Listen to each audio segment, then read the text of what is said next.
Let me just make sure everything's working on my end here.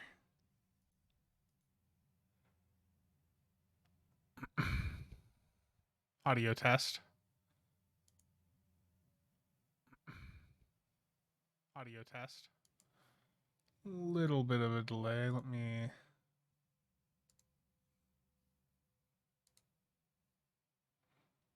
Okay, I didn't have the low latency mode active. Now it's active. Let me post that I'm streaming quick.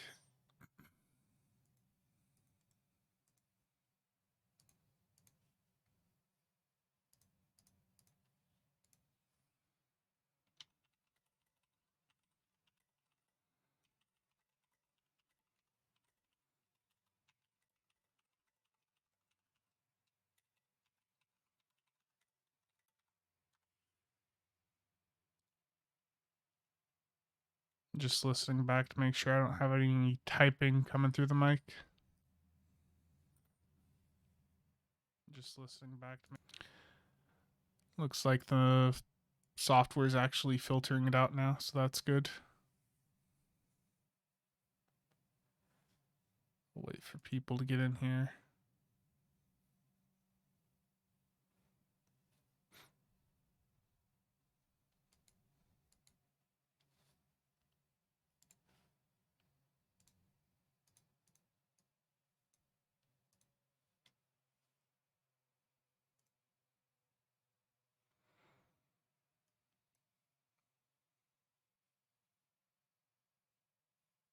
Okay.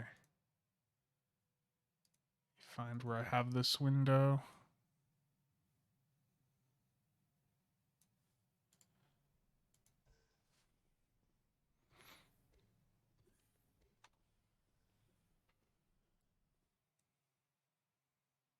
Sorry, I'm just, before I get to the discussion here, I'm just gonna make sure everything is actually live and working.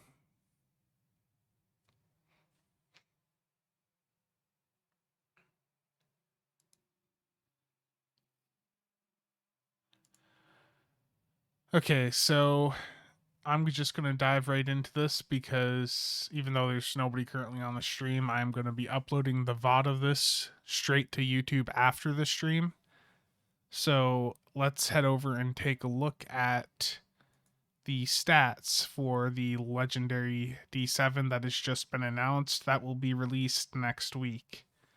It has a normal price of 12,000 Zen. It's being included in a KDF Captain bundle, like what they've done for the Feds, Romulans, all the other packs previously. It will be 50% off for 6,000 Zen when it is introduced into the game. Also, if you're coming in, please let me know if the mic is too quiet or anything like that. I've been messing with the gain and all that, but I've had to boost my audio quite a bit still for some reason. So let's get to the stats here.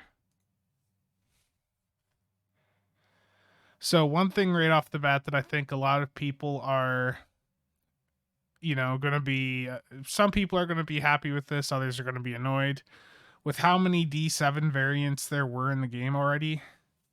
It was,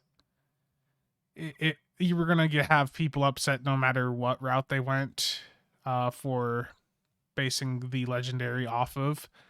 And they based the legendary D7 off of a layout similar, I would say. It's not quite similar, but it sort of reminds me of the temporal variant of the D7 in some ways, which I have here. The one that is notorious for having like half the ship just not load. So hopefully the legendary version doesn't have those issues. Stats wise, it's a 5-3 setup, so it's going to work fine for all your meta stuff. Do they have on here that it can equip cannons? They don't.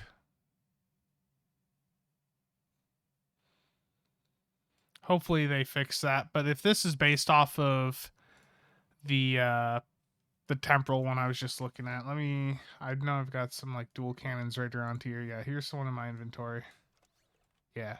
So it should be able to use dual cannons because it's based off of this temporal variant of the D7, which can also use cannons. 5-3 weapon layout, perfectly fine. I don't really care about the hull and shield modifiers. What really matters here for a lot of people are the bridge officer seats. So I'm going to zoom in here. Lieutenant Commander Tactical, that's good. Commander Engineering / Intel, I'll get to that in a moment. Lieutenant Science, Ensign Universal, and then a Lieutenant Commander Universal / Miracle Worker. Right off the bat, I think a lot of people are going to be looking at this ship and wishing that the Miracle Worker and Intel seats were reversed. I'm going to tell you that's probably the number one piece of feedback I could imagine this ship getting with its current stats. It like with this bridge officer layout, it's still fine.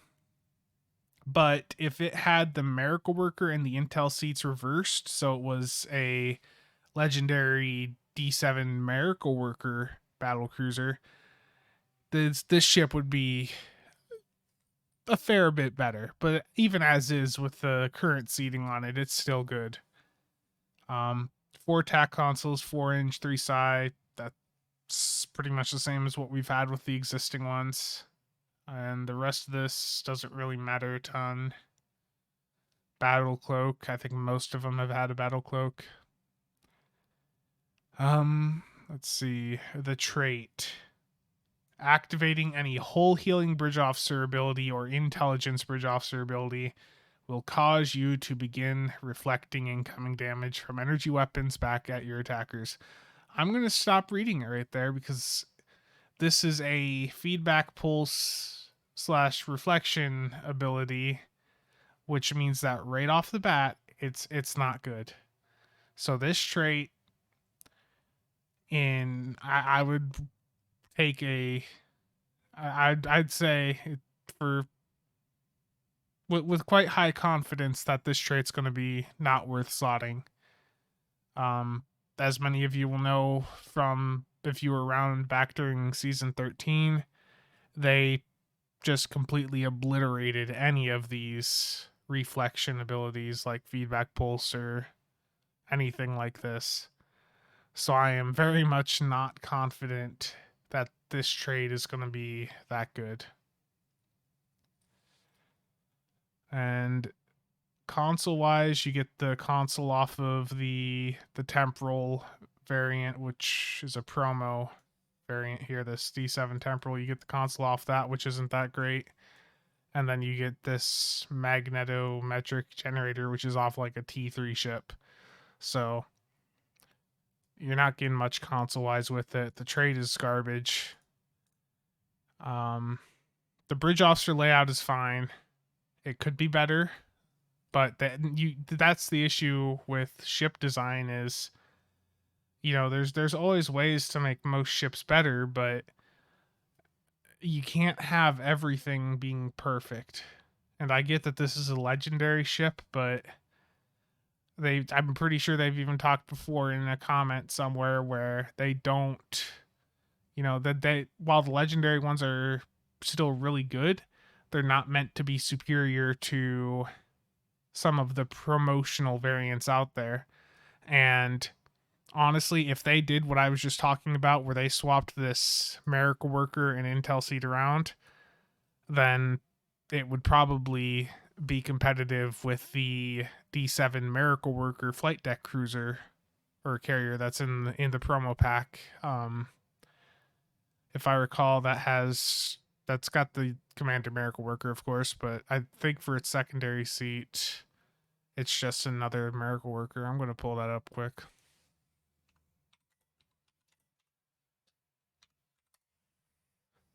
I could be wrong, but I'll see as soon as this page loads. Oh no, it's command. Okay, that's right.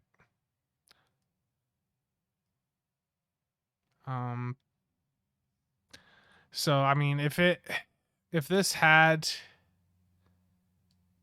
the seats reversed, it would really compete with the promo variant, and it would dip into sales of that promo version. So I understand why they went with the Intel on the Commander. It makes it so that the ship is maybe not as ideal for min max DPS, but um, given the current meta, the fact that this ship doesn't have command on it already means that it's not competing in like high end min max DPS. But this is still going to be like a really good ship. If you're someone that wants to use torps, you need to look at a different ship. Like if you're someone using torps, you just have a basic requirement that the ship you're using has a command seat on it. But if you're using energy weapons, if you're doing a beam overload build, scatter volley, rapid fire, this is going to be a really good ship. DPS wise, promo still better. I need to go back through and look at that a bit closer, but I would say that yes, that is likely the case. In fact, it is the case if I'm reading this right here.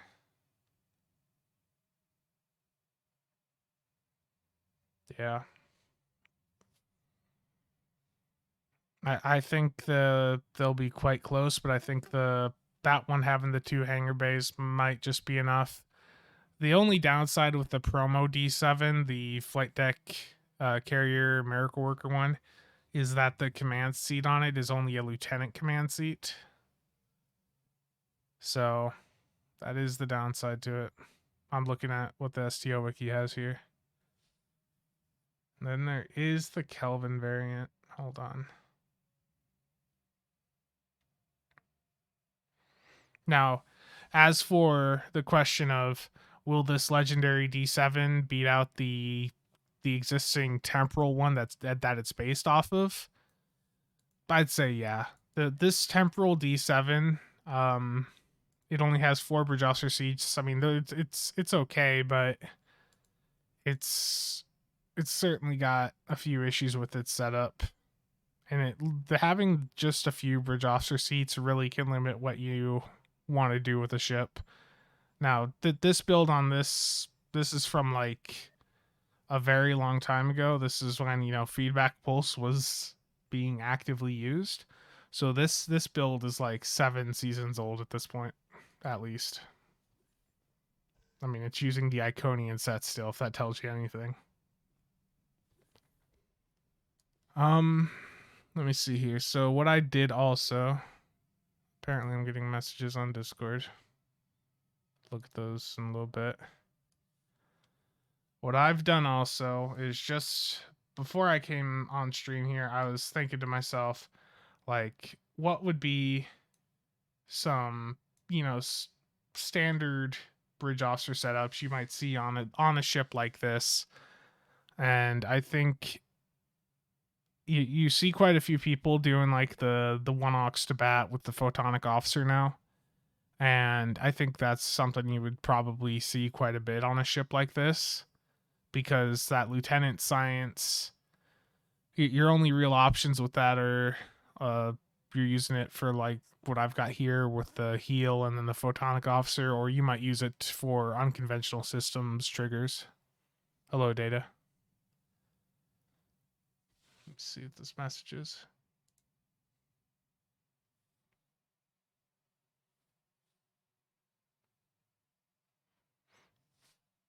Well, thanks for stopping by there, Data.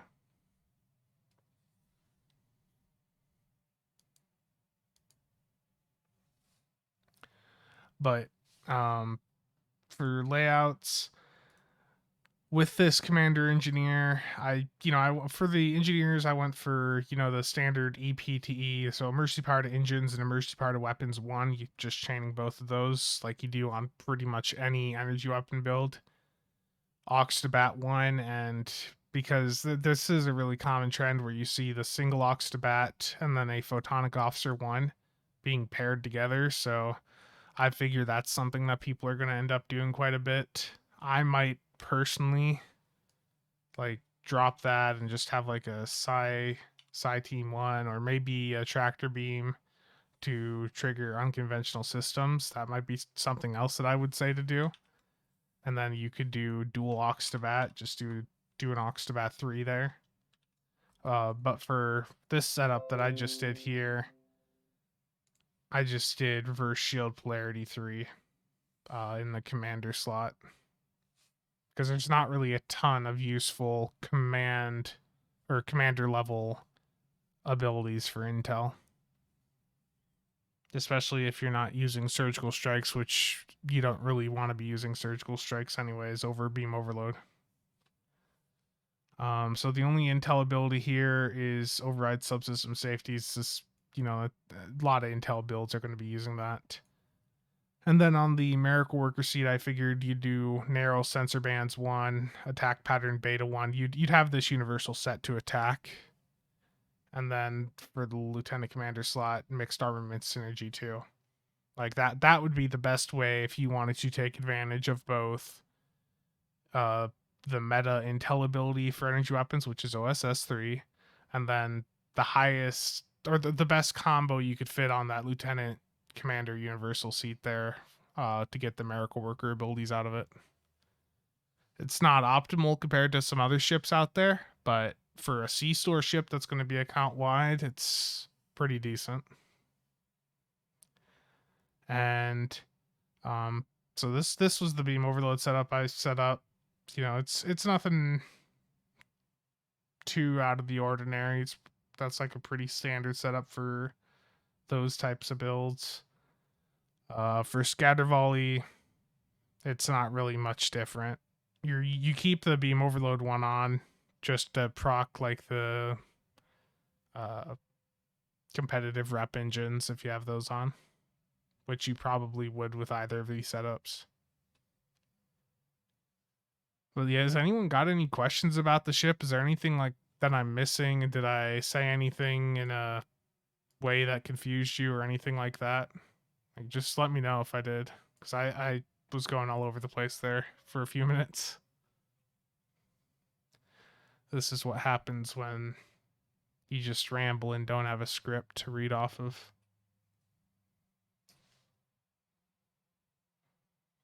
You're just going to copy and paste the build? Terrible.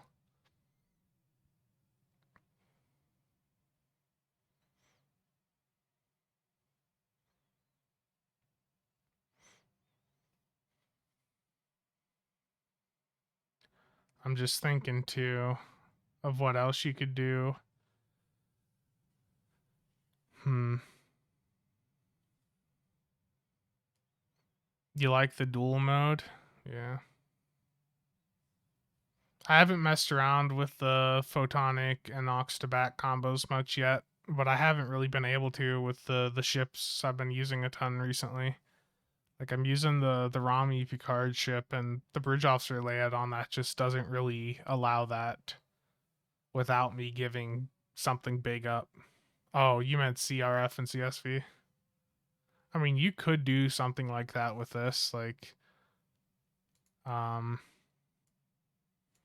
if you just kept the narrow sensor bands 1 and then just did a CRF 1, then like this setup number 2 I have here, you'd have the dual mode for cannons.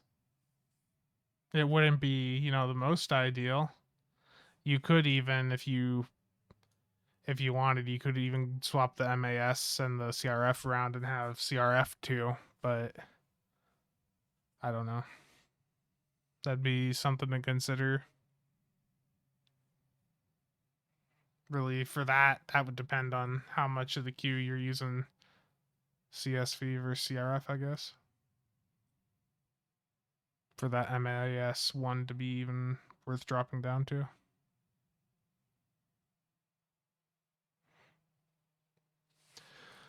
I'm just thinking too, if you wanted to make like a really, really tanky, or like not, it wouldn't even really be tanky.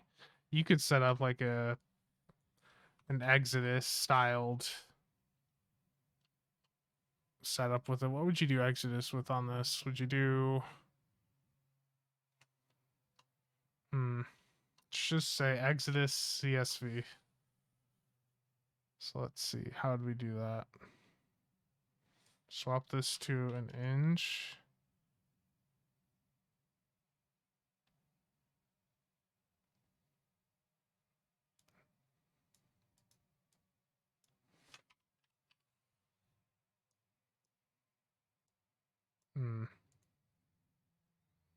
I'm just thinking of how you would swap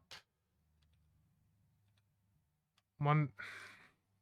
It's hard to even do like an Exodus setup on this with the dual Intel teams because you'd have to give up using Miracle Worker abilities in order to do a setup like that. Oh no. I don't think something like that would be the most ideal for a ship like this. Okay, so that's pretty much recapped everything, or just covered everything with that ship.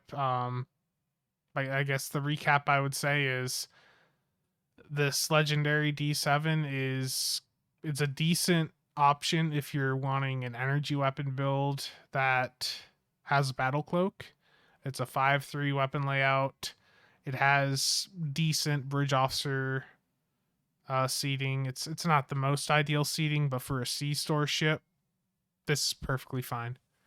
This is a ship that you could do extremely well with, and you're not going to set DPS records with it because it's not a torpedo compatible ship, but for cannons or a beam overload setup, it would work perfectly fine. There'd be really nothing wrong with it. And it's unlocked account wide, so that's a nice benefit to it. But that wraps up that. So let me close out of that.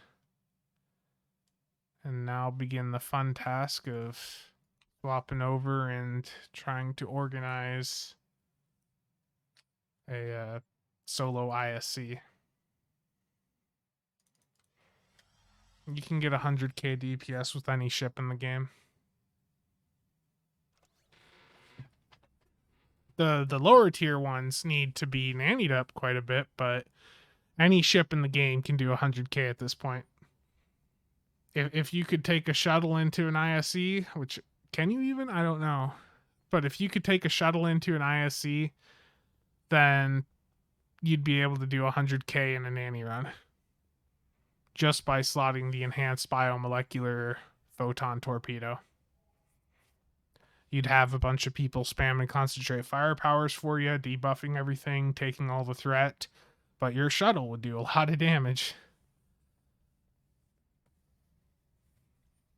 And that sounds stupid, but that is how that works currently.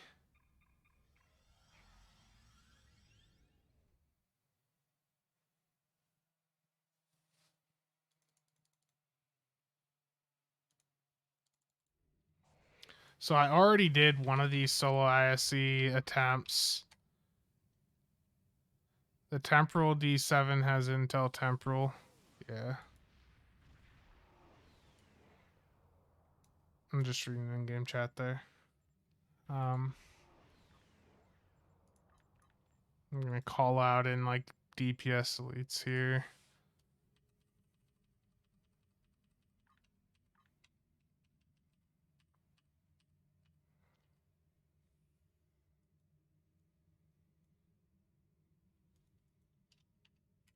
There we go. Hey Ranger, how's it going?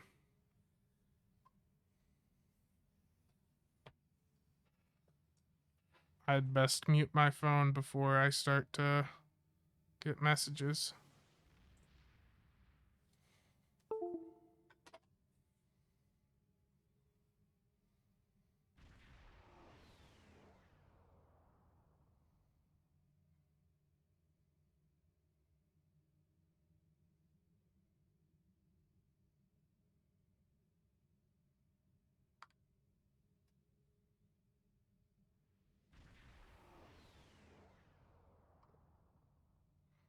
I hate that Facebook still makes so many noises even with the phone on Do Not Disturb. Okay.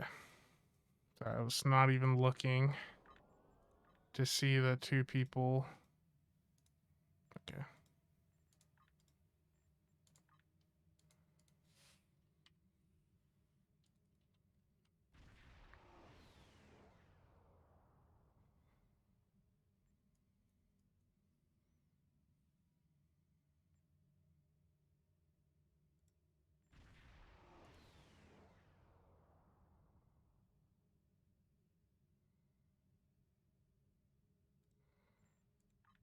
Terrible Ranger.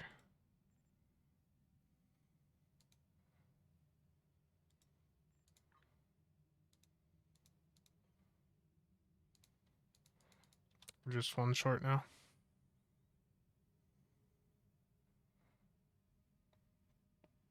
What Ranger?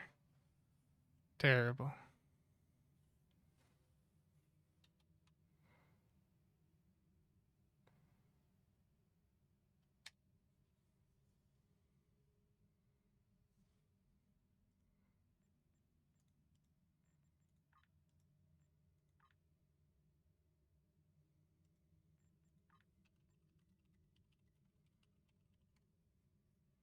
Hey Stewie, how's it going?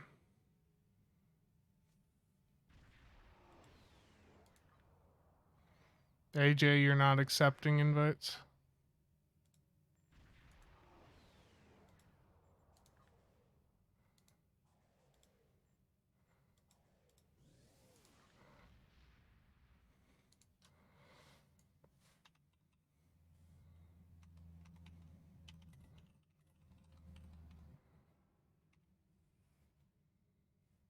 Okay, I'm gonna go right in.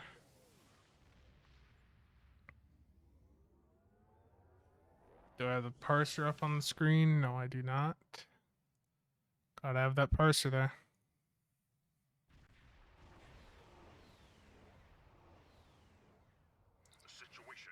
It's okay.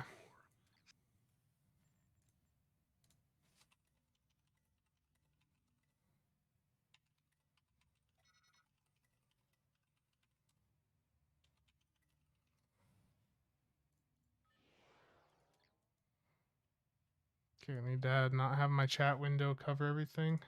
That'd probably help.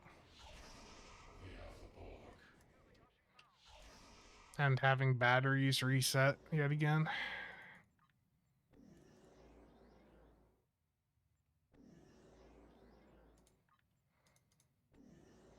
Just resets everything, doesn't it?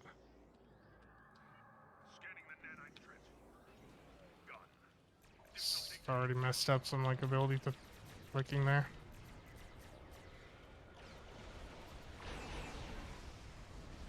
Just gonna hit every single buff right now. Though I should not have just hit my refracting Tetriac Cascade.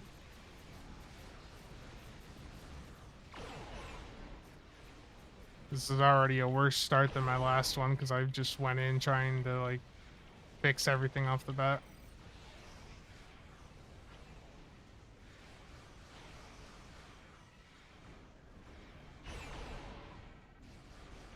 I hope Ranger's watching so he can see me just auto-firing these torps.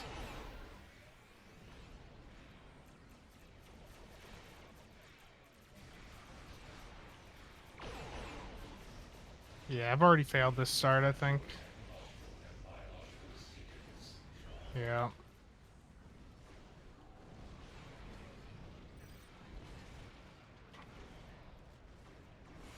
Especially I'm like pulling mad threat this time around. Yeah. Look at that. That one still has so much HP left. This run's already over.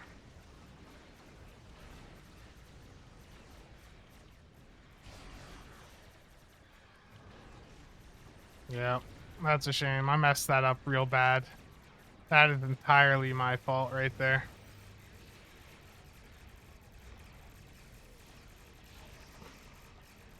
Yeah, but the first time I went in here, let me pull the video up.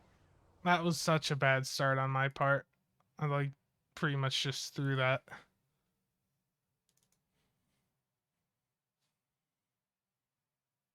So let me display capture.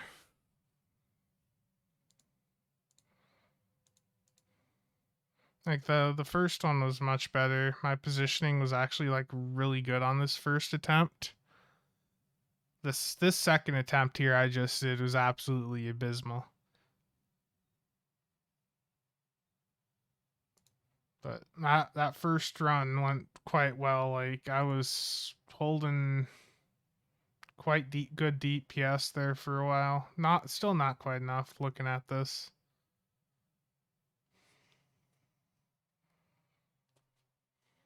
I mean, it was much closer though. Like I was at 600k before I hit the fail. How much time do you have for that actually? 90 seconds. I need to get good again. We'll give it another shot in half an hour.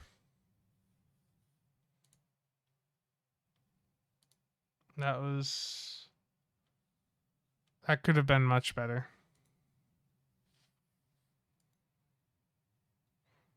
While I'm here, I guess I may as well show some clips of other things from recently. I did record that run with the Galaxy last night.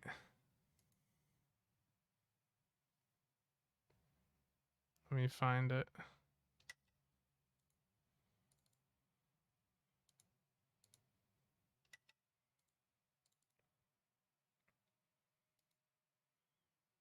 Yeah, here she is.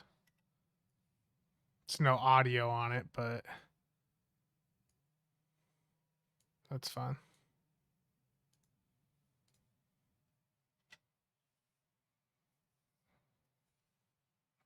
Yeah, I don't remember what you got. Let me turn get SCM off the window here.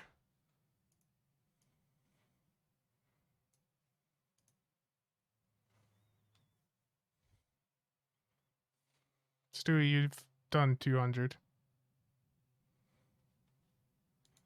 Oh, I had a transphasic mine on the Galaxy 2 when I was messing around with it. Just because I was curious to see just what the DPS, like, it's been so long since I've even tried to use transphasic weapons. I wanted to see just how bad the DPS would actually be. So right off the bat, this wasn't the best start with the Galaxy. Like when you're flying right up against the cube like that right at the start, that's usually not good, especially with these uh ships that have a commander level command seat. But like, I mean, still as sloppy as that was, if you saw it there, I peaked it over a mil. Like great. I'm trying to find it now. Like I peaked it over almost 1.1 mil, 1.2 mil, and I'm in the legendary Galaxy. Like this isn't the ship you normally think of doing high DPS. But I made the joke back when they came out with the ship that this legendary Galaxy was like one of the highest DPS ships in that entire bundle because of torps. It's really stupid, but it's true. What was your initial hit? Uh Looks like you were about 300. Okay. So let me go skim back through this. Messed up my evasive because I didn't know about them spheres being loose at the start there.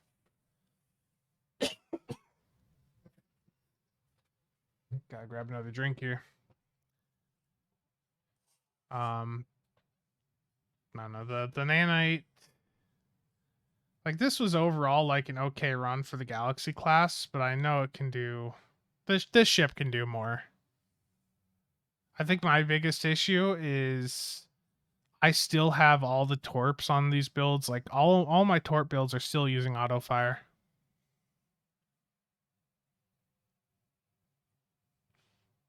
If we had a control.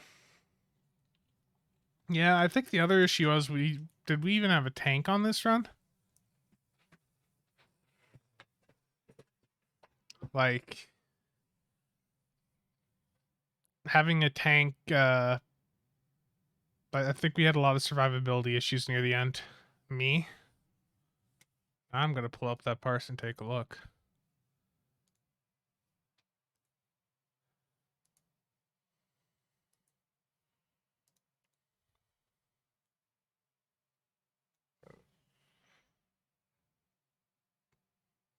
Okay, so this run was at about 3 a.m. this morning for me. I had just woken up like an hour or two before that.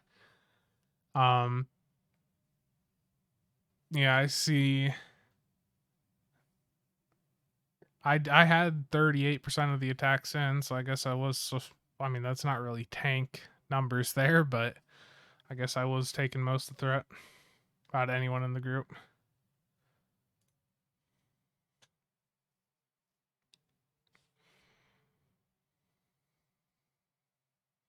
I was looking around and I was seeing all these spheres just left around, and I was real worried.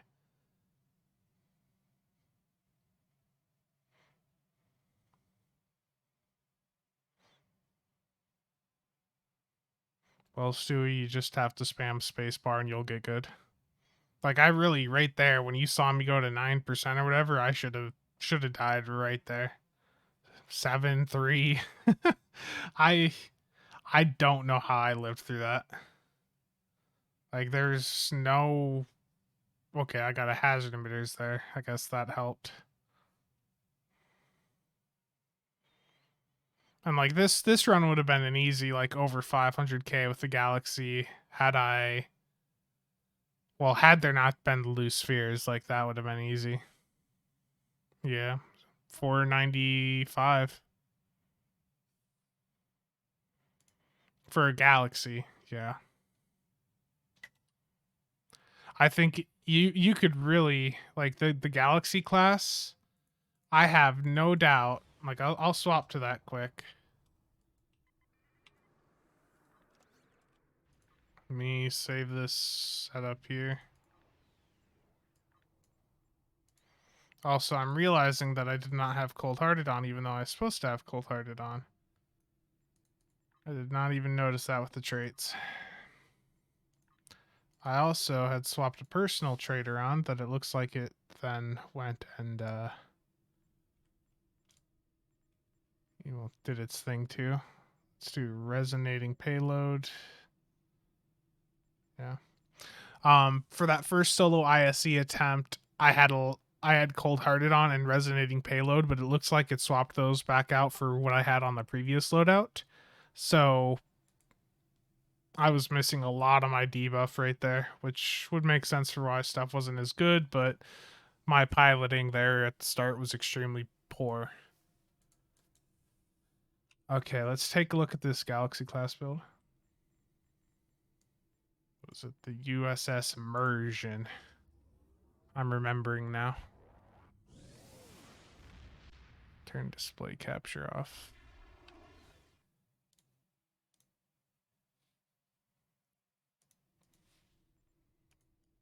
Yeah, so this Galaxy class build was nothing really. There was no canon aspect to it for you, Triz. I know that's probably disappointing to you, but it was. I mean, it did 500k, which I mean, 500k is okay. Most people are still like dreaming to hit like 1 to 200, so I guess 500k is good. But I think in a proper like nanny run, this could do over 1 million. I have no doubt about it. Um, especially having seen that Super Tiger had gone like 900 and something k with a T2 Deadless class size ship or whatever. And like most of his damage came from the EBM. So if one torp can really help you get up to that deeps, then I think a full loadout can hit a mill.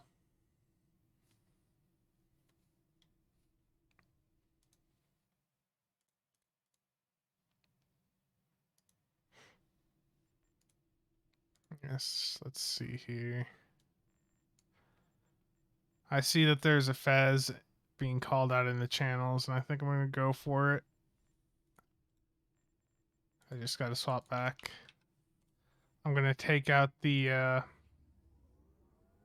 Picard Rami ship. I can't pronounce its name, so I'm just going to constantly refer to it as the Picard Rami ship. You know how the inquiry had been like copy pasted Well, this is the same.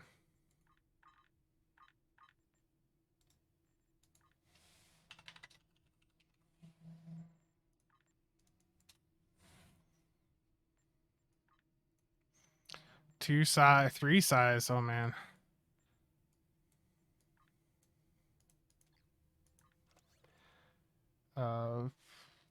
Dale Keena.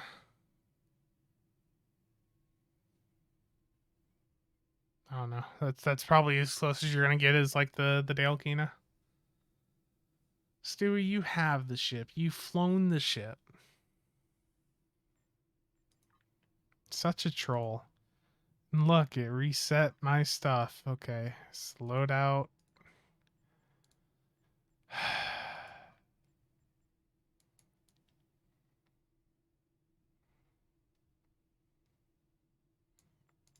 Actually, being I'm in a team again, I should put fleet coordinator back on. Probably a good choice. I took fleet coordinator off for that solo run because if you're solo, you're only getting 2% of it. So, or the 2% cat 2 buff. What was I running? Cold hearted. Now this will all change the moment I get back in there. I'm just gonna rename this Solo Tort.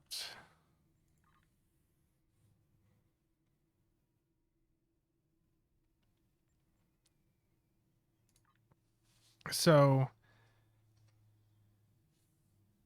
yeah, let me put SCM back up here.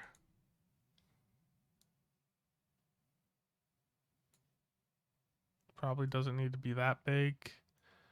That's where the, never mind.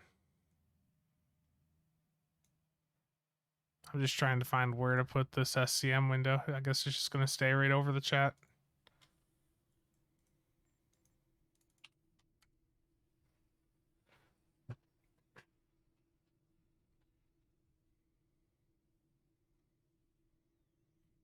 I feel like I need to get some WD-40 for this chair, this office chair that I'm using.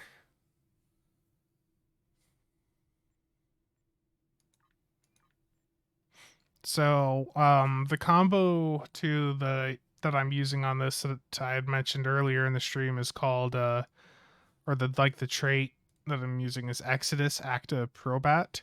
This is off of the Section 31 Intel Science Destroyer, and this trait's been fairly popular with a few different types of builds, but I don't think it ever really hit like mainstream attention. So the best way to use this trait is to use it alongside dual Intel teams with the Fresh from R&R trait. The Fresh from R&R personal space trait. It's just a really potent combo. Every time you hit an Intel ability or jam sensors, this gives you stealth, Cat 2, weapon damage bonus, and then some control expertise. And it's really quite handy in my experience. I'm gonna swap this. Let's go has Burst Side Team.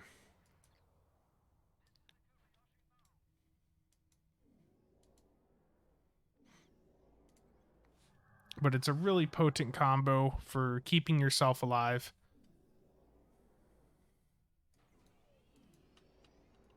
We have a jellyfish in here. Gonna go to the back here.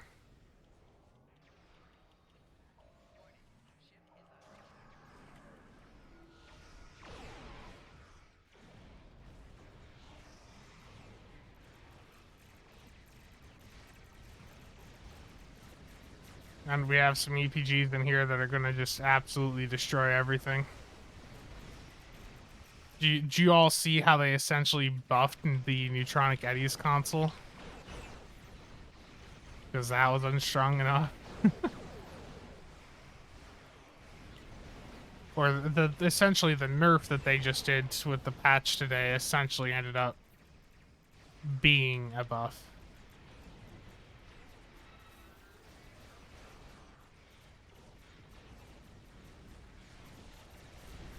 Yeah. So much EPG. Oh, come on. This, out of all the core fezzes I've done in the past few weeks, this is the first now that I'm getting Benthans. Benthans are always the most painful to go against here. Take the really far right.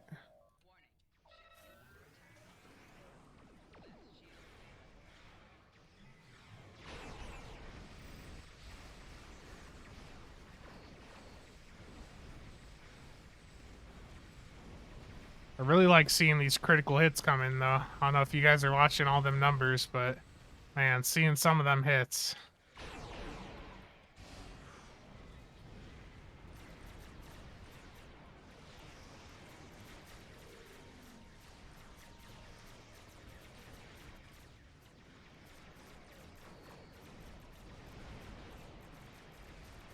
Also, let me know if my spacebar smashing comes through the mic too bad.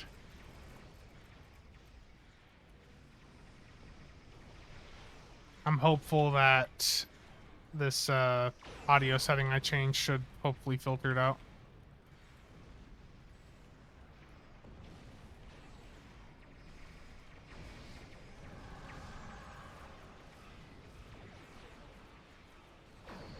Okay, that's good.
We might actually get this all in one wave.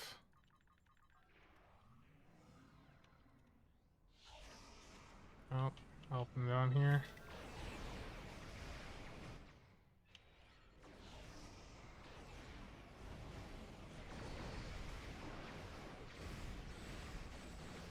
I'm just trying to peek over to the other sides. This should all... We should have this completed then. Once all these ships get through. I'm gonna need to head back over to my side and cover.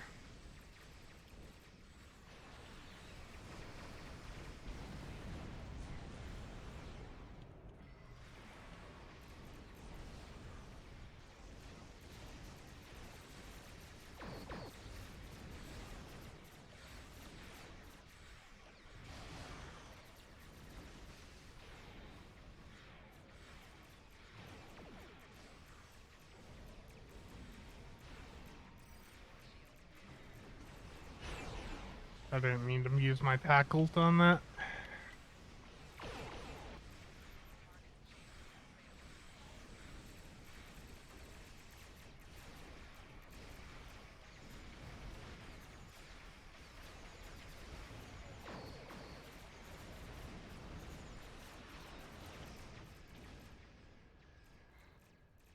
We lost a single ship.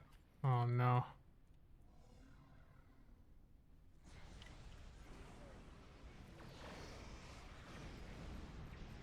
We lost 2 ships, so we have to like do another wave here.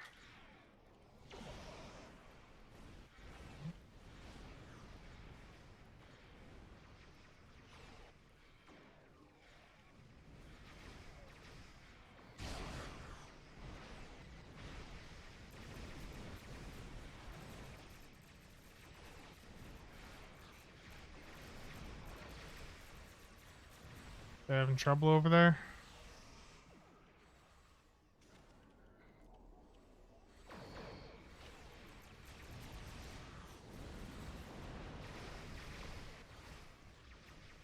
Used macro? Yeah, that's a good point. Yeah, that's what I was thinking, because it's true, you and I mean, we ran quite a few.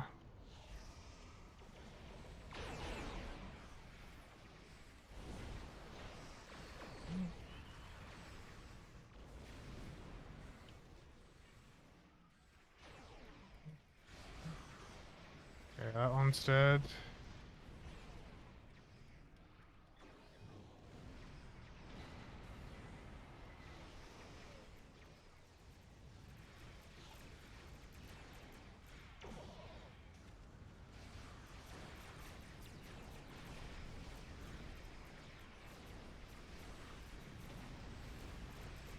Yeah, we only lost 2 ships on that first wave, so this run is still very much we're gonna be fine as soon as 2 ships get through.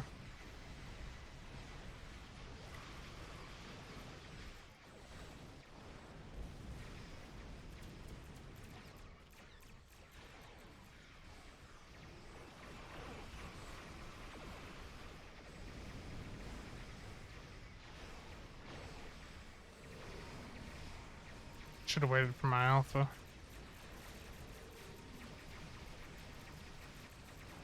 I think you just weren't on, Stewie, the nights we were running Fezes.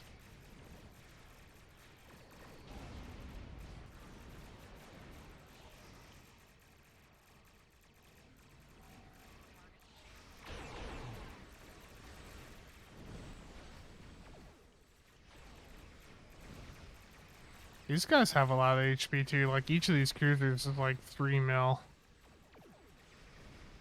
I remember when this first came out, it was like stupidly easy. We're on to the 3rd phase now. This one's like one of the easiest phases you can get. It's... Or am I thinking the wrong one? No, okay, this is like, this one's not bad. This is just you have to kill lots of stuff. The easiest is that, like, satellite that you just go and take out, like, 4 groups around it.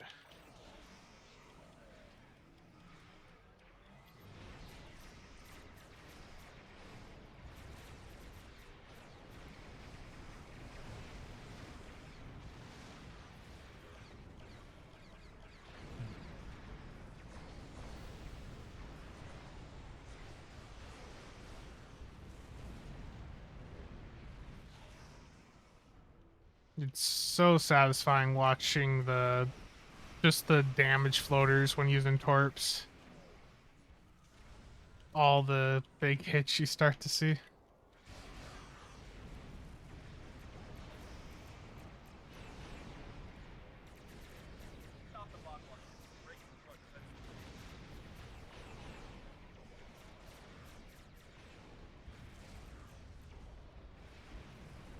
There we go. I think I got that one before it got through.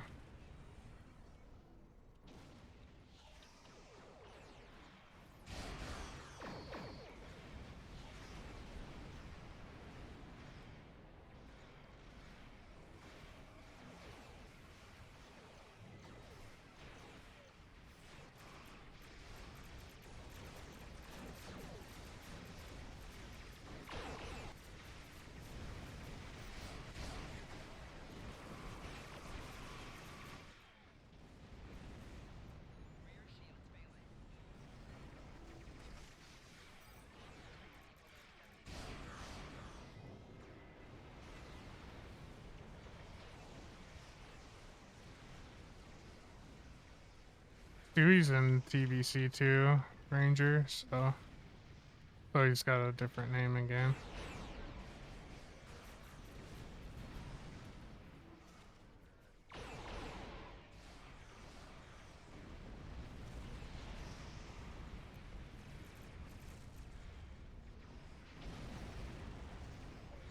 I don't want to waste any big buffs on these smaller mobs here.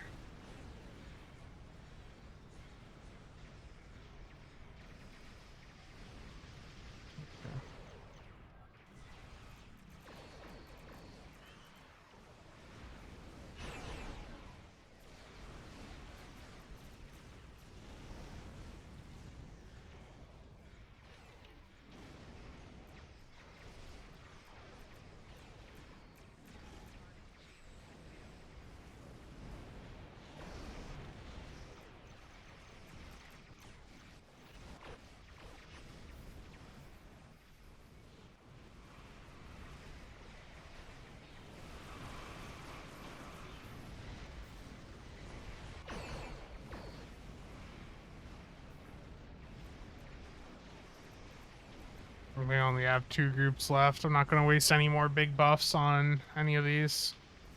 We'll save them for the boss.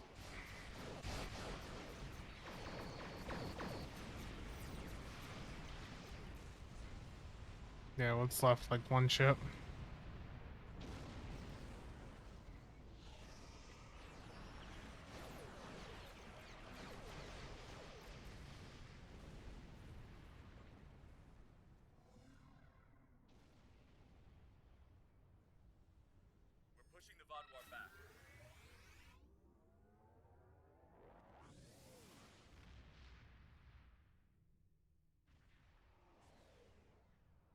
Also, is the game sound too quiet?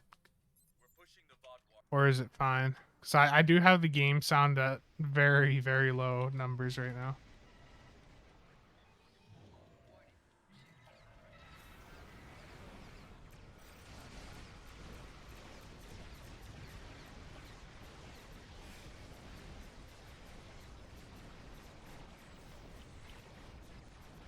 Look at its HP just tank. This thing has 26 mil.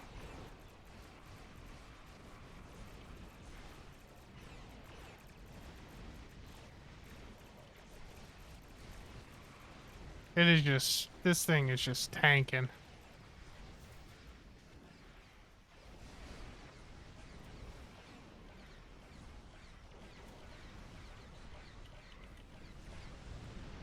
So close to one phasing it. So close. It just moved over here.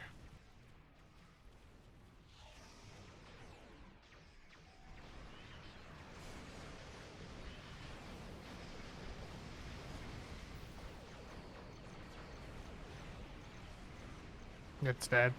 Yeah. There we go.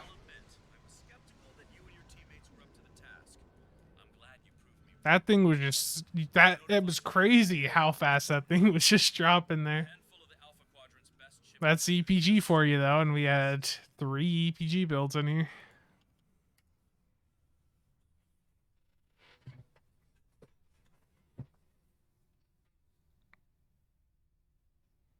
I think you're thinking of like Constable.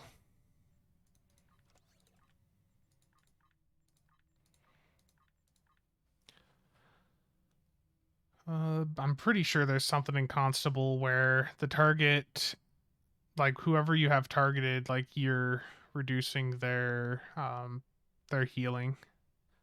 Yeah.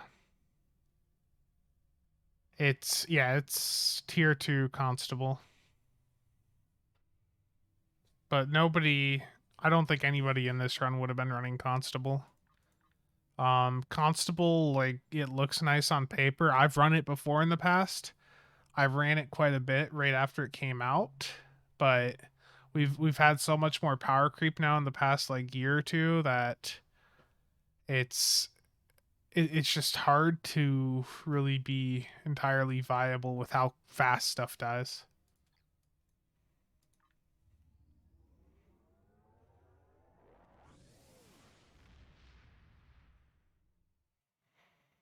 Stewie bought a Janeway before getting a Juggernaut.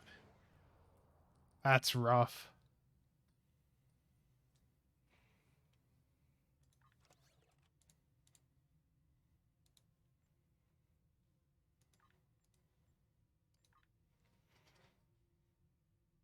But with what I was talking about before, with this dual intel team and then this Exodus trait, the survivability is amazing.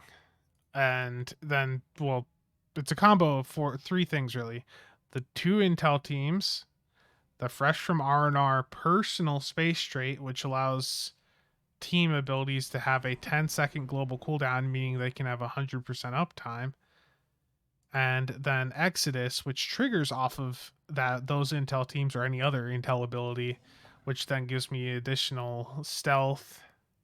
It gives me 15% Cat 2 bonus weapon damage. And then the plus 40 control X, but that doesn't really matter for what I'm doing. What does matter is that I need a drink.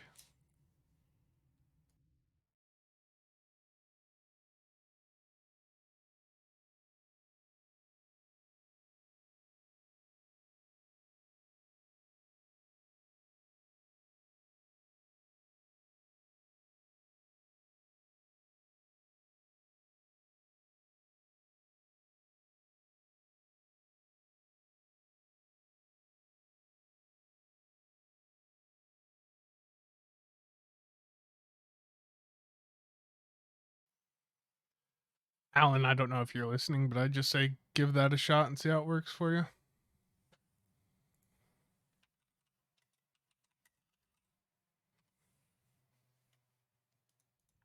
Okay, so what I want to do now is see if my infected is off cooldown, which it is. And let me, or he just did an ISE right before that run, didn't he?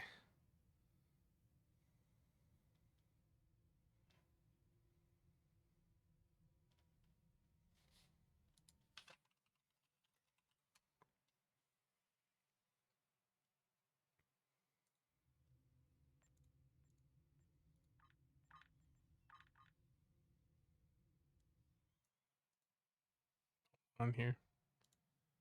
Just got to send a link here on Discord.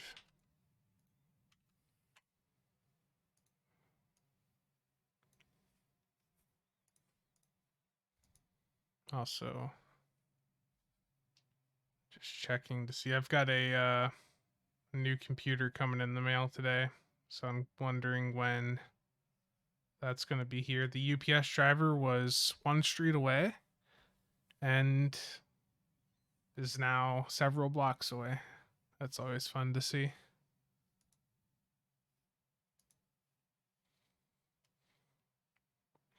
Stewie, you have, I don't know how you have money, but you have money and stuff.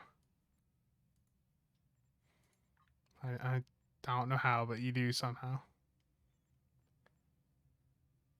Okay, let's see here. I think I might. What did I drop for resonating payload? Okay.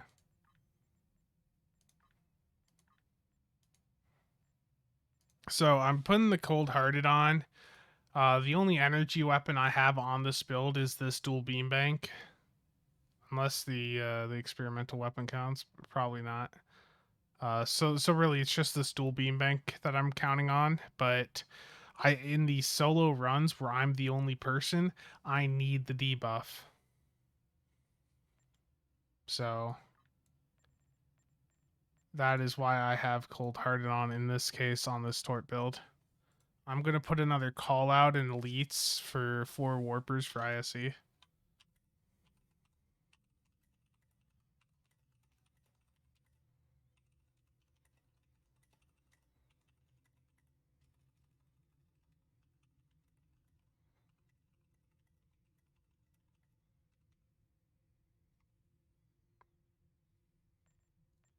Okay, so you're saying you can warp for me? Just as soon as we get in the map, you just warp out. I'm just doing a solo run and giving it a shot.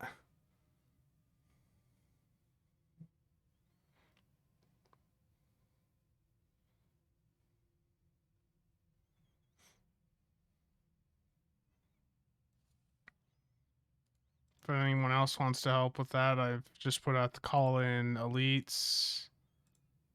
Looks like we need 2 more now.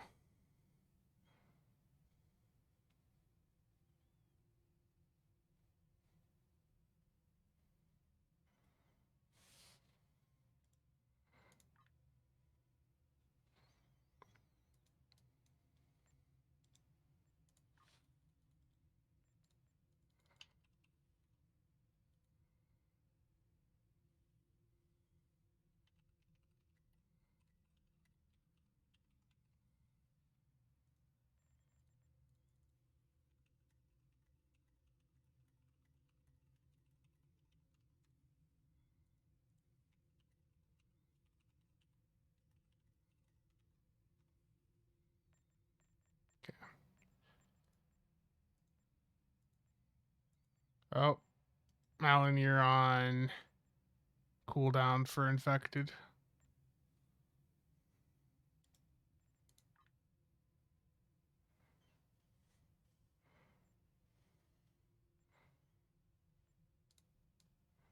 Let's see if Cobra is still there.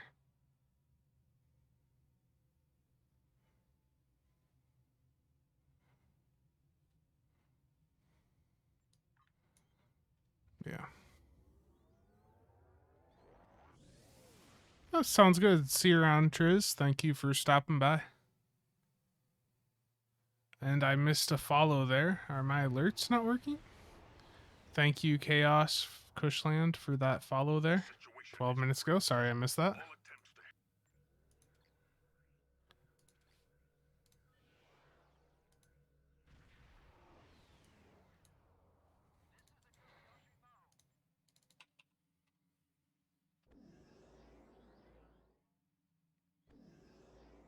Let's see how much I can mess this one up. Window capture. I'll put this above the... Let's put it up there or something for now.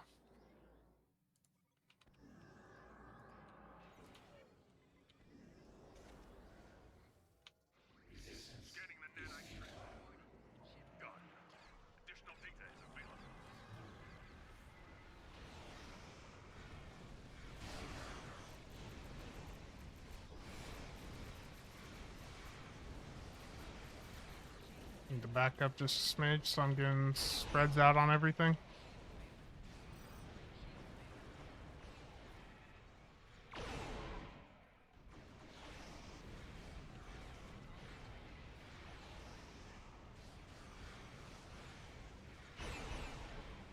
I should have swapped back over to hazard emitters.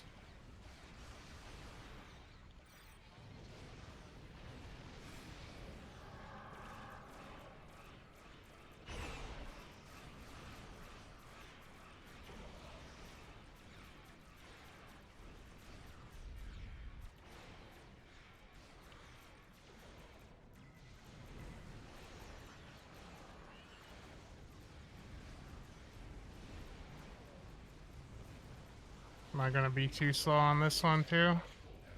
20 seconds.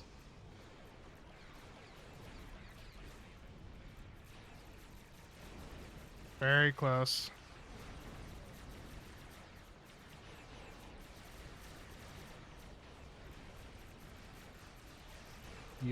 Oh, 2 seconds. Oh no, there was a sphere. Oh man. Oh, so close. So close. That sphere.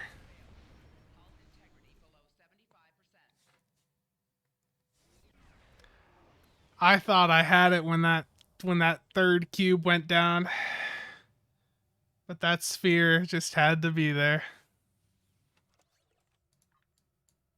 That's that sucks. That was so close. That was the best like start out of the few attempts I've done so far.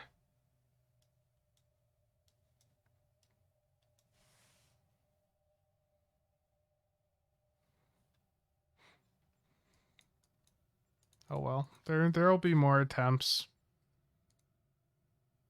I think as I put in the title, let me see, did I say? Yeah, it was just gonna be a bunch of attempts here. So hopefully I get past that first phase, but that first phase is actually a bit of a challenge now.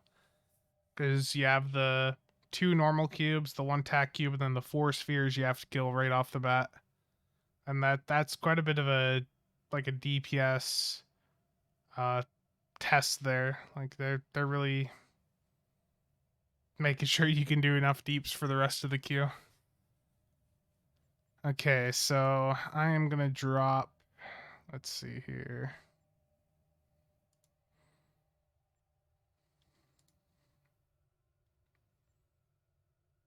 Let's go back to what I was running before.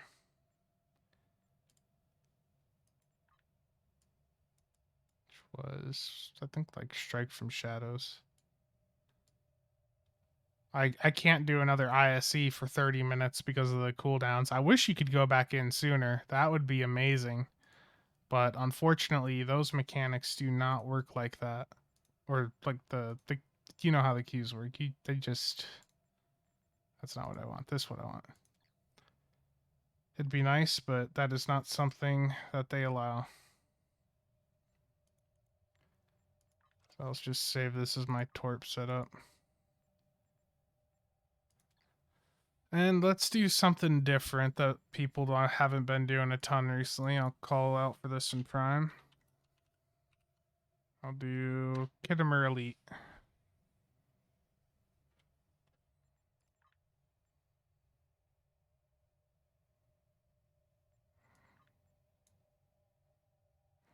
You want in, Alan? Okay.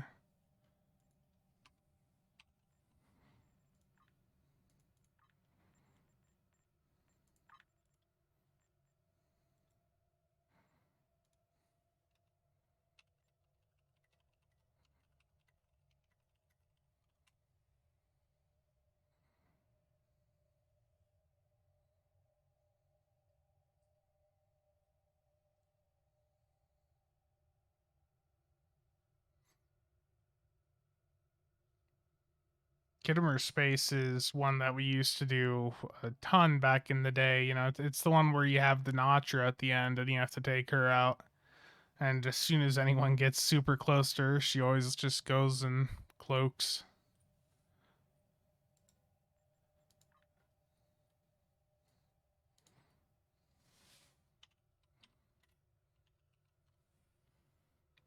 Closest in elites also.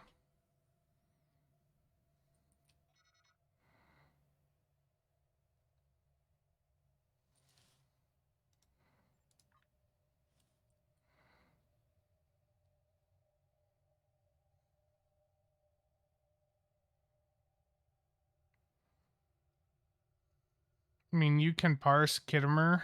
It's not, it won't upload or anything, but um, the only issue is it's best if everyone parses for themselves because Kittimer, there's a lot of space between people usually.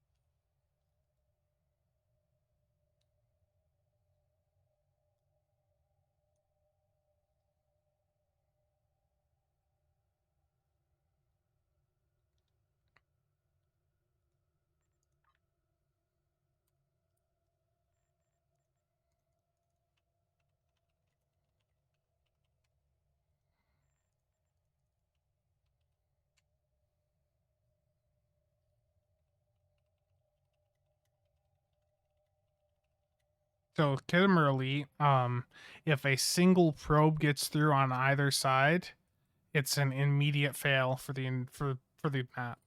So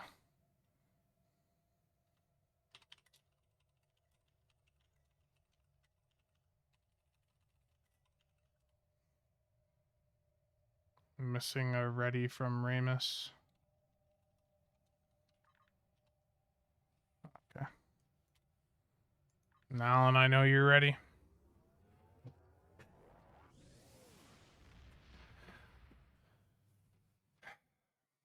Really need like WD-40 for this chair. Though I can't really complain too much about this chair because I didn't really pay much for it.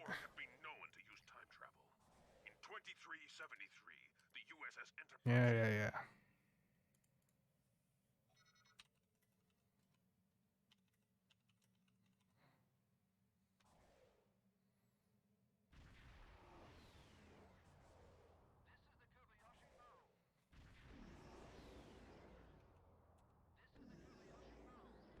Alan, you can go left or right, whichever side you want. We just need to make sure there's people going to both sides. I say is that'd be the biggest thing to watch out for here.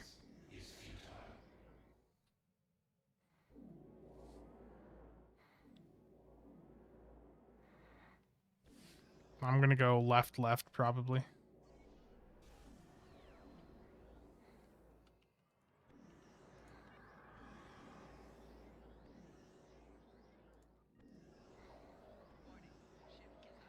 Really? That put me into red alert.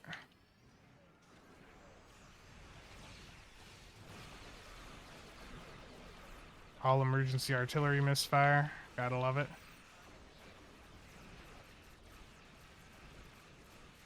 This tac cube has 24 million HP. And it's dead.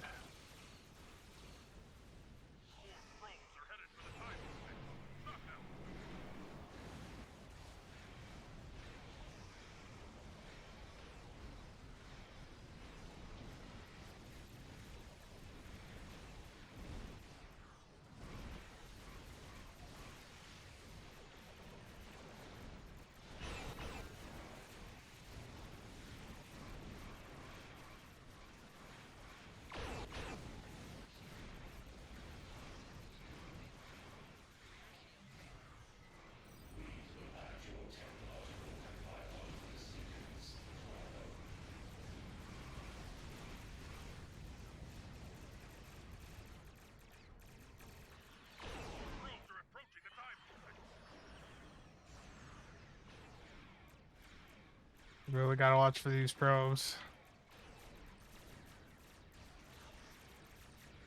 Now it should be dead.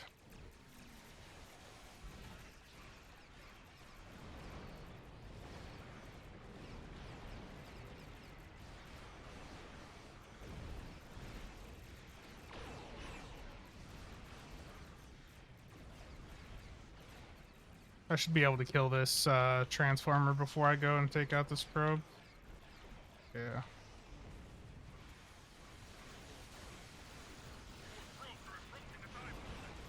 There we go.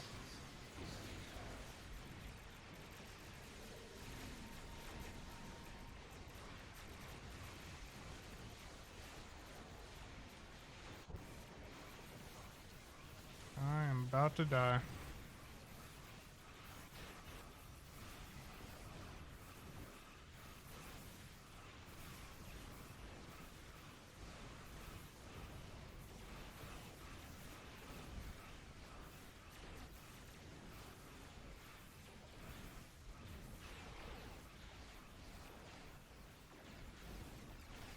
Feeling a bit more threat with just the single intel team versus the two I was running before.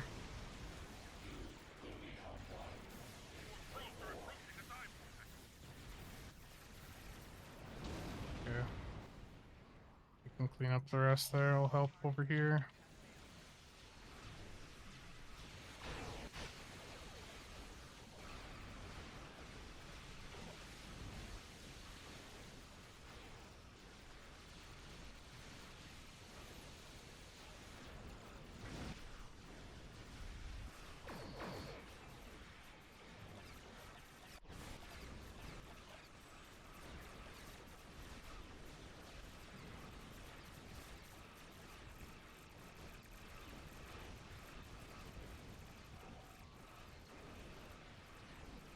Also, I've realized now that I put the parser window right over where it shows the like the teammate HP and all that.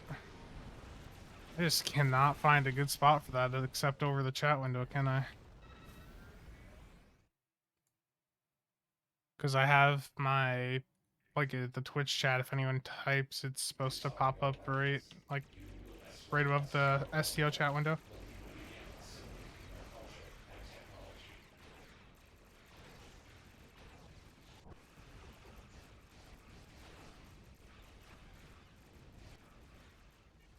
The Notcher's got 40 mil HP and she's tanking.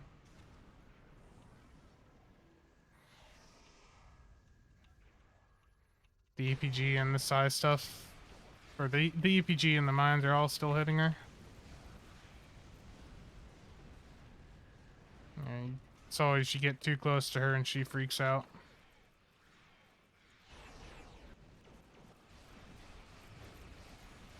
Like what I just did there.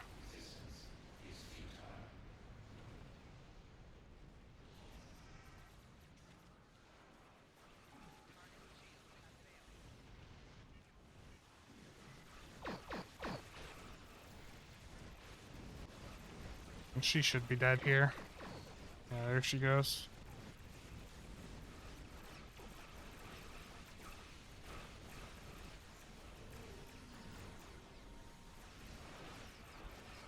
There we go.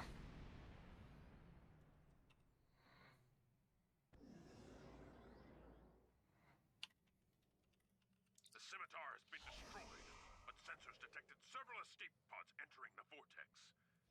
Sinatra's fate is unfortunate. Perhaps she can be liberated from the collective. You just gotta like Kittimer. Kittimer's always a fun one to do. It's a bit tricky on Elite, but I guess that's part of the fun of it. It's not as easy as Infected. This one you can actually fail quite easily. Like if a single probe gets through, then you're done. Alan, it's up on the bottom right of the screen. You were at 138.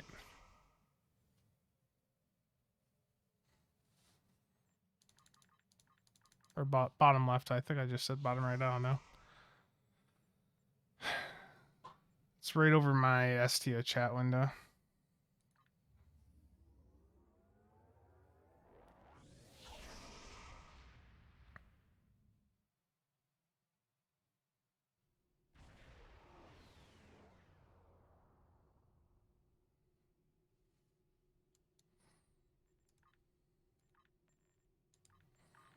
What I'm going to do here quick. I'll probably do one more ISE attempt today on this stream, but this isn't going to be the longest stream because I've got some stuff coming in the mail here, a computer that I'm going to be unpacking in a little bit. It's not even a computer I really need. I bought it back at the start of February because I needed a new GPU, and it was a really good deal on a 3070 pre-built. The only issue was that it was going to take like 6 to 8 weeks to get here. No, I don't have a webcam or anything like that, Stewie.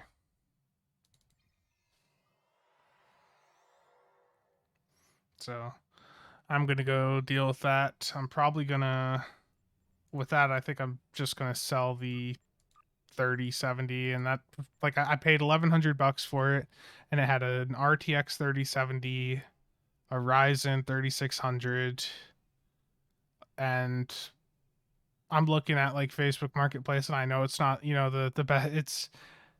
It's not the best thing to do, but given the current market, I could sell the GPU for $1,100, and like I don't need the 3070 anymore.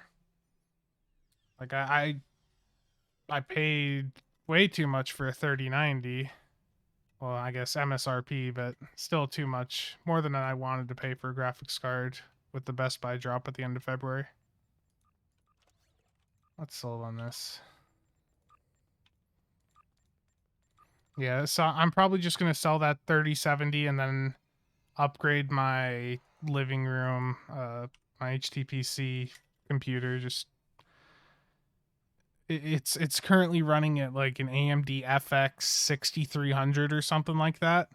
So upgrading from the FX based 6-core, if you can call it a 6-core, to an actual Ryzen 6-core would be quite an upgrade for that computer. And then I've still got like a Radeon 7850 in it, so that's all it needs. But the CPU will be much more powerful, which is good because the one in there has been having issues.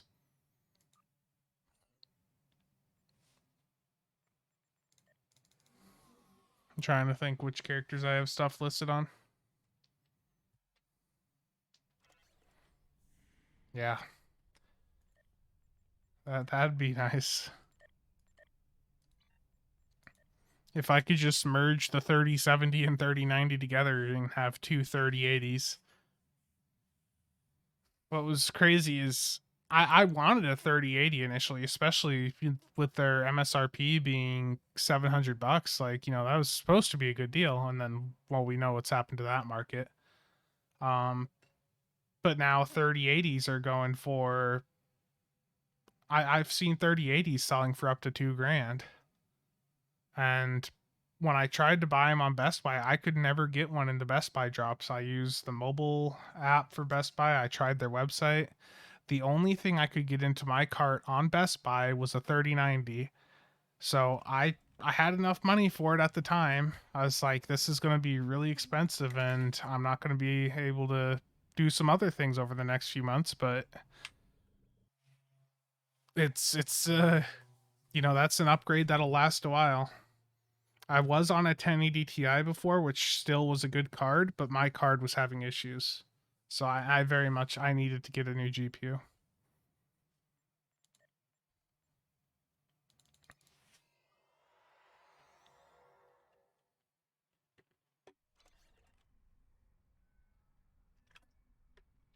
Okay, a few things have sold.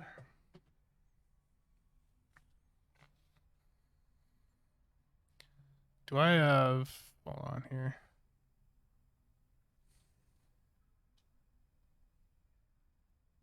Looks like I don't have the stuff set up yet, but I'm gonna give away 2 ceaseless momentums. The ceaseless momentum starship traits are crucial for torpedo builds.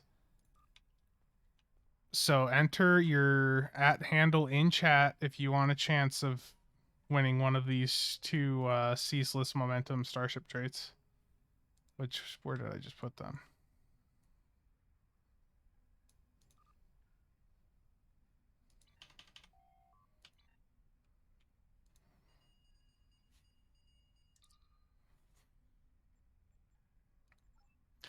Yeah, I I had quite a few issues with the Best Buy app over the few times that I had enough money that I even bothered to go and try to get one.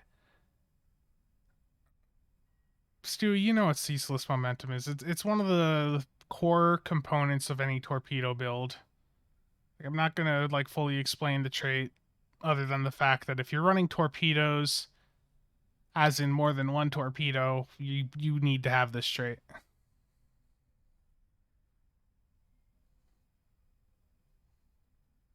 Yeah, so I uh I initially tried to buy a 3090 during the first drop at the beginning of February, because that was the first time in the last few months where I had enough money on hand where I could have went and got that.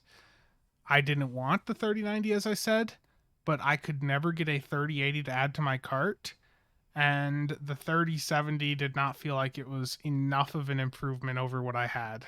Even though my card was having issues, I didn't want to spend a ton on something that would have essentially just been a side grade. But yeah, that Best Buy, they make you sign in and do the verification during checkout where you have to like you get an email or they text you a code. That was annoying. That's what caused me to miss the first 3090 that I attempted to go for with the drop at the beginning of February. And then the second drop at the end of February, I just went straight for the 3090. I knew that going for the 3080 was pointless. I didn't care about the 3070 at that point because I also already had one coming with this pre-built PC. So I got the 3090, and now I hopefully don't have to upgrade for a few years.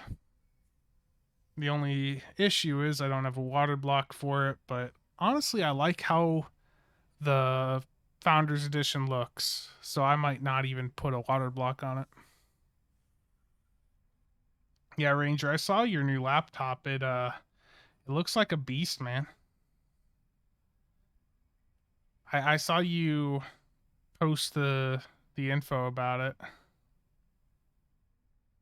Yeah, it really does. The Founders Edition looks really good.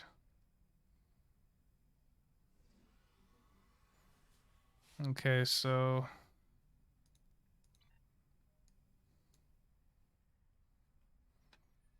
let me see. Where's the mail here? Is it this here? Probably. Those didn't move out of my account bank. Yeah, I think I've already told you this, stranger, but I've got um a Zen 2 laptop. I got it last year. It's like it's got the 4800H or something in it. And it's got what I think like a 1650 Ti or 1660 Ti. It's one of those two. I think it's this I don't remember what the model number is of the GPU, but it's, you know what I'm talking about.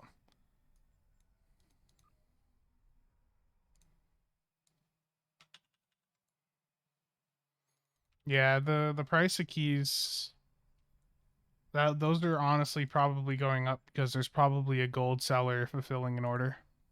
That's usually why keys shoot up in price like that, and why most of the keys disappear from the market.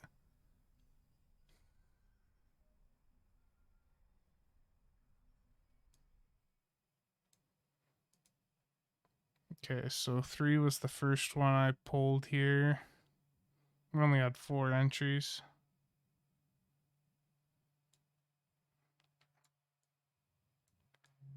And the second one's going to Ranger. So congrats, Ranger, and congrats, Andrew, on your ceaseless momentums. I think everyone that entered for that trait already had it.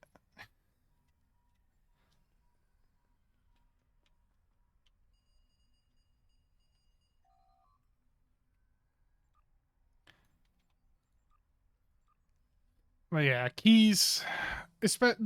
When I see this, when I see that there's 75 total listings on the market, this is entirely to me a gold seller going through and buying up keys to fulfill an order. Like that's what that looks to me like it is. Because I know it may surprise some people, but some of those gold sellers, they don't keep the keys and all that on hand. They'll sometimes just buy it off the player market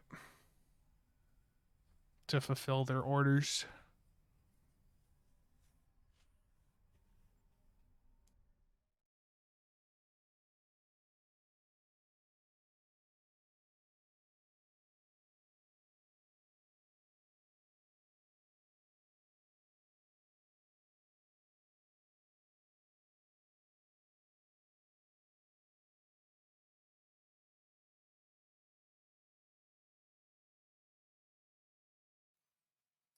Okay, I'm gonna check to see where the progress is. My other reason for streaming today is so I wanted to talk about that legendary D7, which I did at the start, and get a few solo ISE attempts in, even though that first attempt was just absolute garbage. Um, but I also am just trying to stay awake long enough to sign for this computer that's coming from UPS here in a little bit. I'm still at the tail end of Rona, so like my days and nights are mixed up, and I just am having massive issues staying awake some days.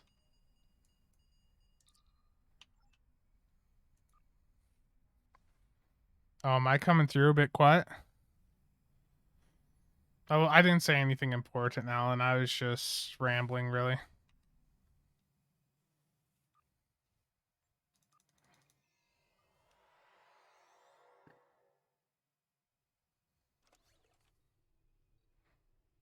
Oh, the D7. It's good if you're on an energy weapon. If you're looking for an energy weapon platform, but it's like it's nothing like super special. It's a good C store ship. Like it's solid.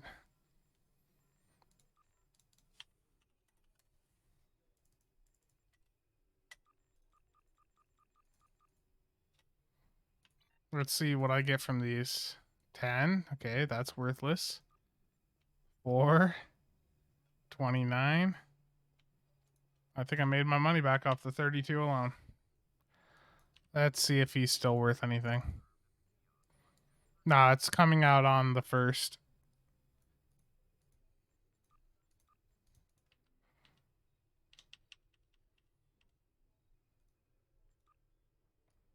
Yeah, next Thursday it'll be out. And it's not an April Fool's. It's just inconvenient that the 1st ends up being on the patch day. Very inconvenient in that regard.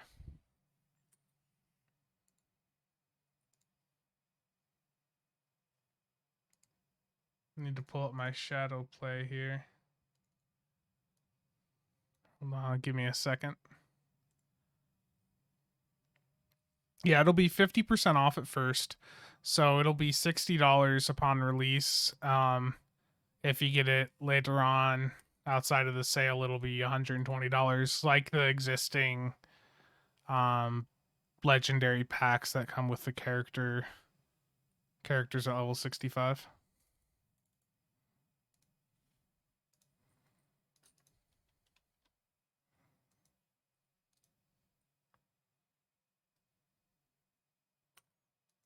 Yeah, it's just really inconvenient timing.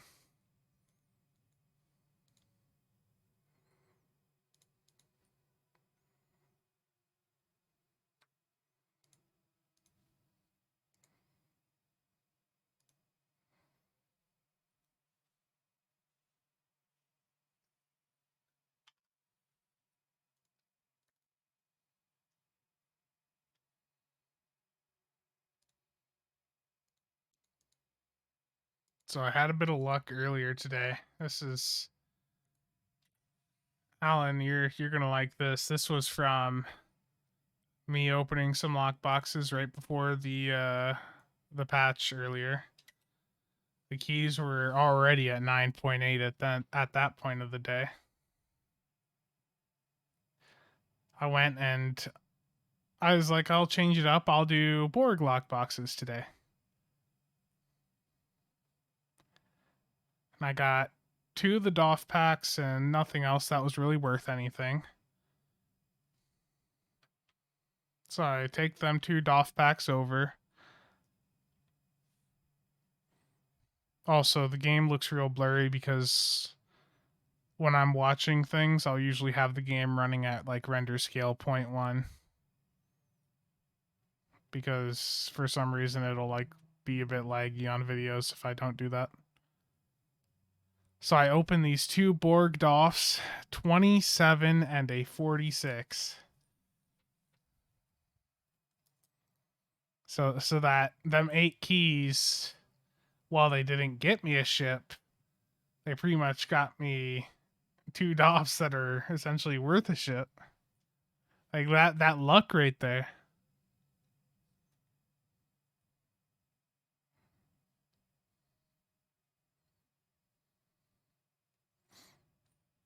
That's the that's the type of luck I wish I had most of the time opening the Borg DOF packs. A 27 and a 46. The 27's worth half a bill. The 46 is worth like 2 to 300 mil. Yeah, much easier than the Borg jug.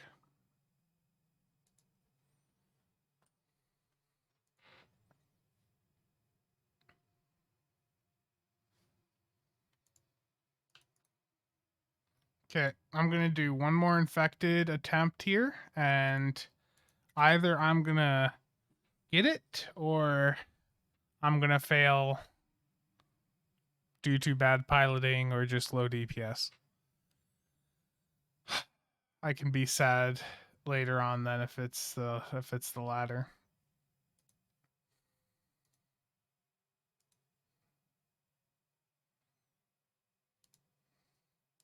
As for why I'm doing solo infected space elites, the challenge. That is pretty much the only reason. It's something different and it's a challenge.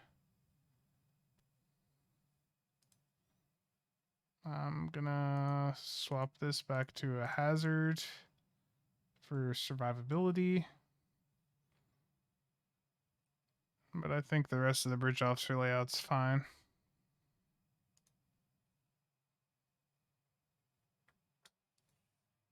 Let me see what this Facebook message is now.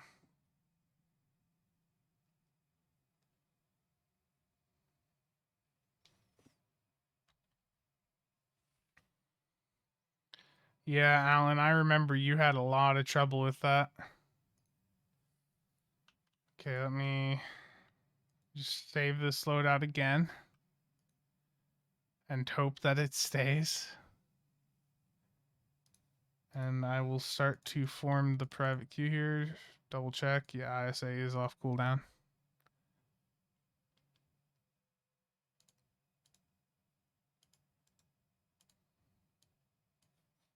I can move that DPS window back up top, and you guys can read my chat. So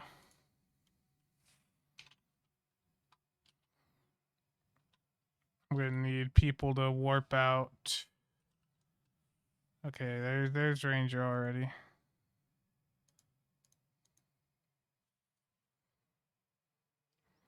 And basically what I'm doing with this is when I call out for like warpers for ISE, yeah, I've got it, Ranger. You want to swap characters and just fill all the slots? Is that what you're wanting?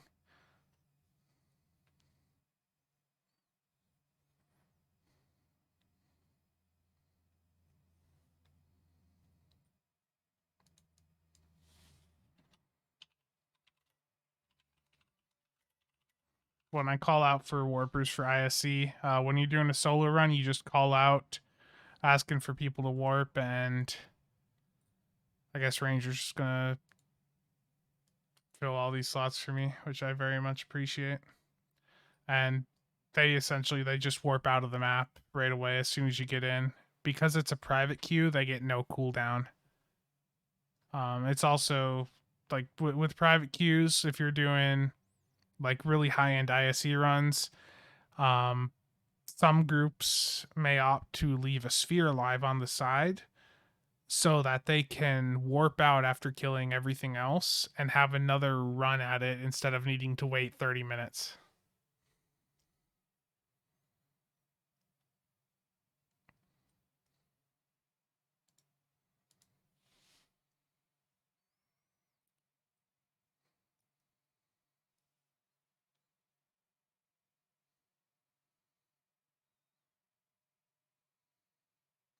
Ranger, I appreciate you.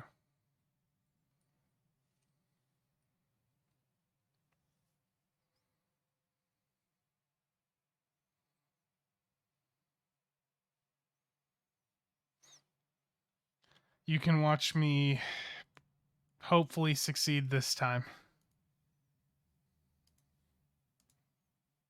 Double checking the traits. DOS are fine, station's fine, everything looks good. Here we go. I swear if it ends up being like a loose sphere again. You're fine, Alan. I'm gonna do this, then I'm gonna hop off.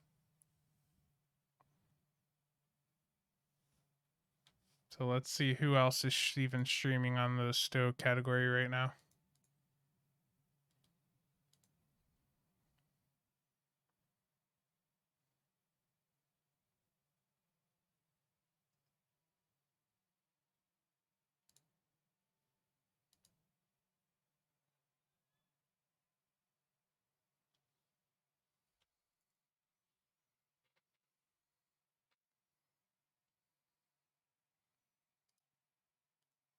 All right, it sounds like that computer is just about here too. So very much I'm going to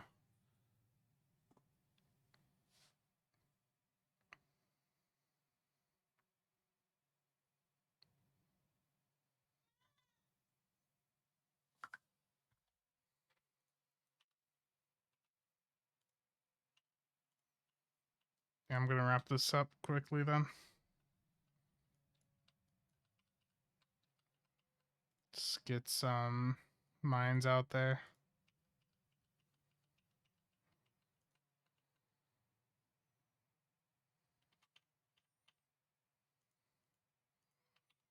I forgot that was gonna put me into red alert.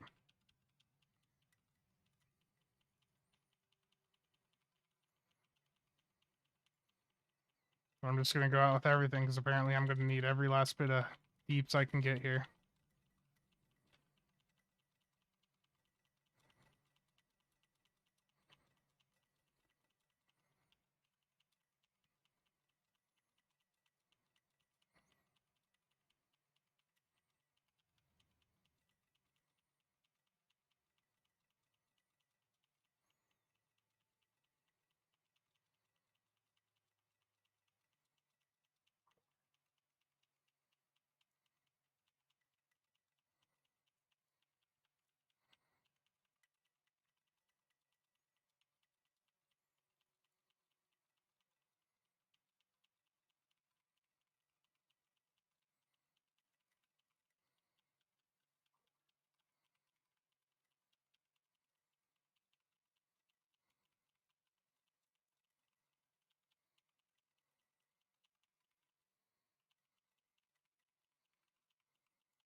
think I got it. There we go. There we go.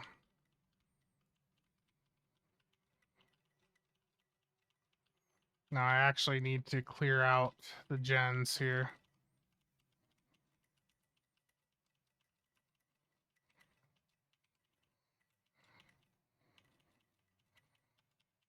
I'm just going to basically transformer dope and let the torp spreads kill the gens.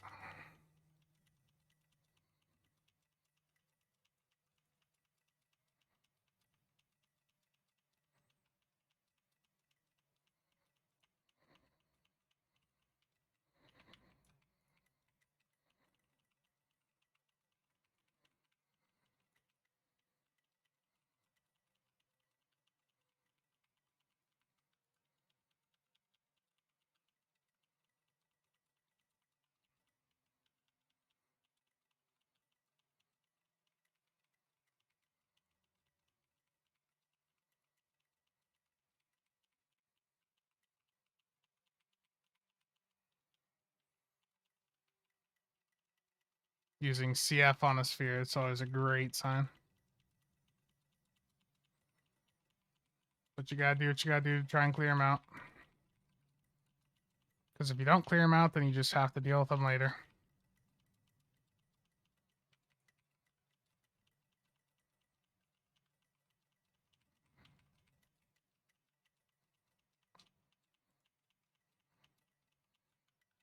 Okay, one sphere being left is fine.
Now it's basically just being slow and careful, picking off the spheres.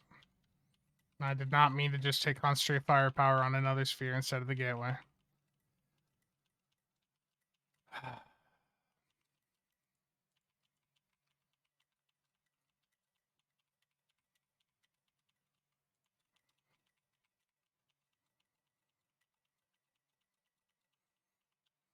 Some of these are grouped up, so... Oh. Well, that was close to being no death.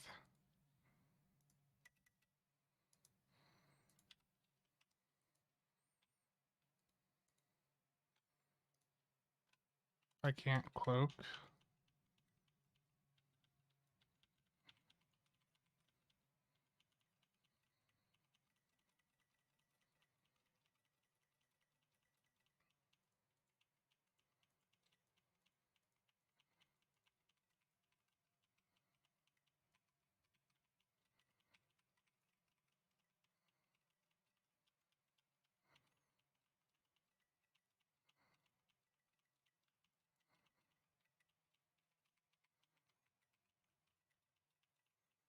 Yeah, I don't have Gravwell.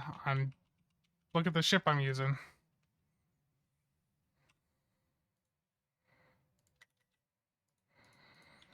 Not really room to use Gravwell.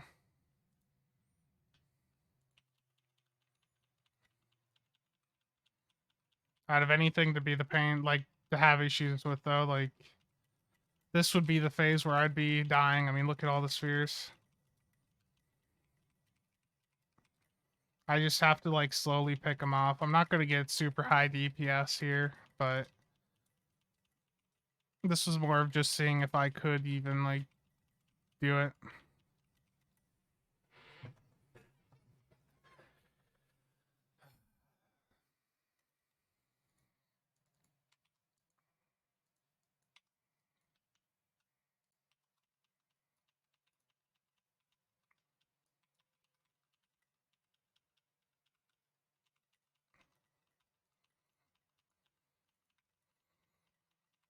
I thought there were more probes. And Sphere's still alive. I didn't realize that everything had died or something. Okay. Let's get to flank. Move back a little so I can use emergency artillery.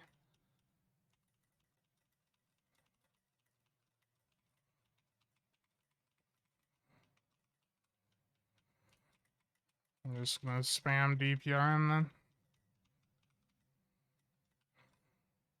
Get at a better flank position.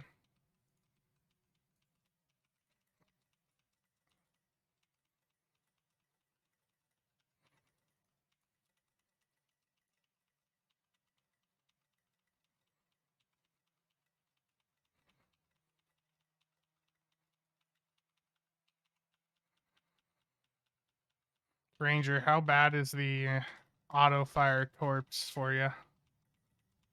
Does it hurt your immersion at all?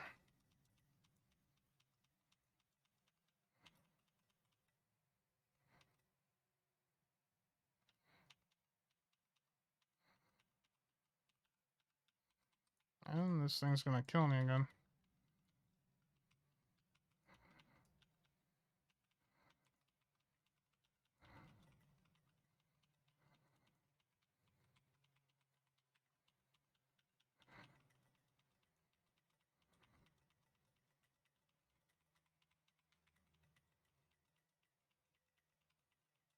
It hurts. Good.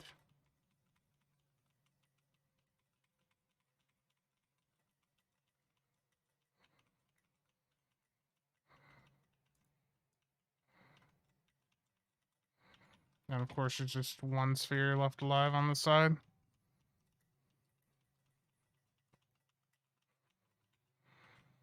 There we go. I mean, 455 or basically 456 completely solo. It's not too bad, but I could have done better. But I am sorry to end this so urgently, but I need to go deal with some things. So thank you everyone for tuning in. I don't know the next time I'll stream, but if you pop on my Discord, I always give notifications when I'm going to stream. So thank you all for tuning in, and I will see you all around.